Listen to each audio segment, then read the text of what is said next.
اللہ الرحمن الرحیم۔ السلام علیکم۔ نالج اسٹوری میں خوش آمدید۔ میرا شوہر میرا پیار۔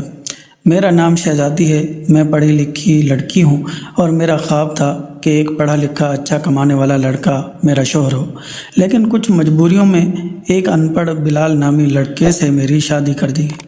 مجھے بلال سے بدبو آتی تھی۔ میں اللہ کے سامنے رو رو کر دعا مانگتی تھی، یا اللہ، یا تو بلال کو مار دے یا پھر اس سے میری جان چھڑا دے۔ میں ہر بات پر بلال کو بے عزت کر دیتی، تنقید کرتی اور غصہ کرتی، مگر بلال مجھے پیار سے سمجھاتا، کبھی چپ ہو جاتا، کبھی غصہ ہو کر گھر سے باہر چلا جاتا۔ میں ایک بار جھگڑ کر امی ابو کے پاس چلی گئی اور ضد کی کہ بس طلاق لینی ہے۔ امی ابو نے بہت سمجھایا، لیکن میں بس طلاق لینا چاہتی تھی۔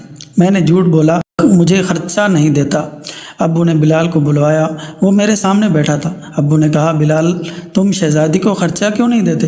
بلال بولا، انکل، جو کما کر لاتا ہوں سب اخراجات نکال کر جو بچتا ہے شہزادی کے ہاتھ پر رکھ دیتا ہوں۔ میرے چچا تایا سب موجود تھے۔ میں بولی، مجھے ہر ماہ 30,000 روپے چاہیے، بس اس شرط پر ہی بلال کے ساتھ جاؤں گی۔ چچا بولے، ہاں بلال، 30,000 دے سکتے ہو۔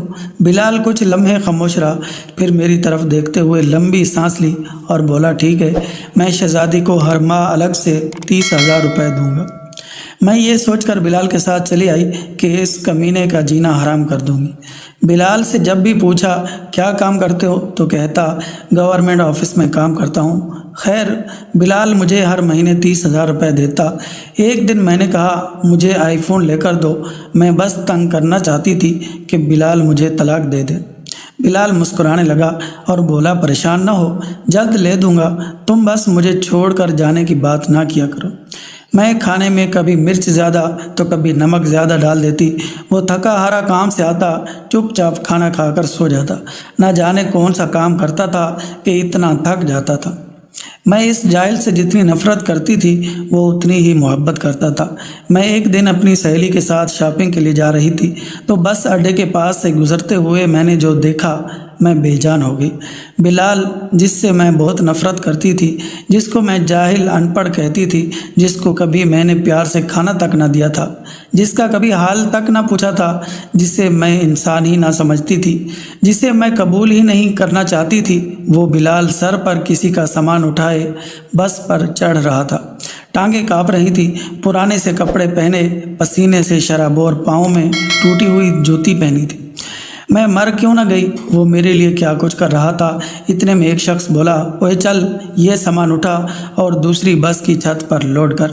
بلال کو شاید بھوک لگی تھی، ہاتھ میں رول کی ہوئی روٹی بھی پکڑی تھی، ساتھ روٹی کھا رہا تھا، ساتھ سامان بھی اٹھا رہا تھا۔ میں قربان جاؤں، میرا بلال میرے لیے کس درد سے گزر رہا تھا۔ میں آنسو لیے دیکھتی رہی۔ کام ختم ہوا تو وہ سائڈ پہ ایک دکان کے سامنے زمین پہ بیٹھ گیا۔ کتنی بے بسی، تھکن تھی بلال میں۔ سارا دن وہاں درد سہتا، رات کو میری باتیں سنتا۔ وہ حادثہ تھا یا اللہ کی مرضی، بس میرا دل بدل گیا۔ میں بن بتائے کچھ خریدے، گھر واپس لوٹ آئی۔ بہت روئی۔ بلال کو پلاؤ پسند تھا، میں نے پلاؤ بنایا۔ بلال گھر آیا، مجھے سلام کیا، کچن میں گیا۔ پلاؤ دیکھ کر بولا، شہزادی، آج تو نے کمال کر دیا، 1 سال پلاؤ کھانے لگا ہوں۔ بلال پلیٹ میں کھانا نکال کر میرے پاس بیٹھ گیا اور میں بلال کی طرف دیکھے جا رہی تھی۔ کتنا درد سہتا ہے اور بتاتا بھی نہیں، میں کتنی اذیت دیتی ہوں، کوئی شکوہ نہیں کرتا۔ آج مجھے بلال پر بہت پیار آ رہا تھا، دل چاہ رہا تھا سینے سے لپٹ جاؤں۔ بلال نے کھانا کھایا، پھر جیب سے پیسے نکال کر کہنے لگا، یہ لو شہزادی، 30,000 روپے۔ میں چیخ چیخ کر رونے لگی، بلال کے پاؤں چوم لیے۔ بلال، مجھے کچھ بھی نہیں چاہیے، مجھے یہ پیسے نہیں چاہیے۔ بلال حیران تھا، میرا ہاتھ تھامتے ہوئے بولا، اگر یہ پیسے کم ہیں تو اور لا دوں گا، مجھے چھوڑ کر نہ جانا، بہت پیار کرتا ہوں، اس لیے تم کو خود سے دور نہیں کر سکتا۔ میں بلال کے سینے سے لگ گئی۔ آج مجھے نہ آئی فون چاہیے تھا اور نہ ہی کچھ اور۔ مجھے اب دنیا کی کوئی خبر نہ تھی، میری دنیا بلال بن چکا تھا۔ مرد اپنی فیملی کے لیے خود کو قربان کر دیتا ہے۔ جو شوہر کماتا ہے اس میں خوش رہو، پیسہ سب کچھ نہیں ہوتا۔ خدا کی قسم، مجھے وہ سکون کہیں نہیں ملا جو سکون بلال کی باہوں میں آتا ہے، بلال کی پسند کے کھانے بنانے میں آتا ہے۔ ہم سفر کی بے بسی کو سمجھو تو صحیح، آپ کبھی جھگڑا نہیں کرو گی۔ ویڈیو اچھی لگے تو لائک کریں، اپنے دوستوں کے ساتھ شیئر کریں، چینل کو ضرور سبسکرائب کریں۔ Thanks for watching. اللہ حافظ۔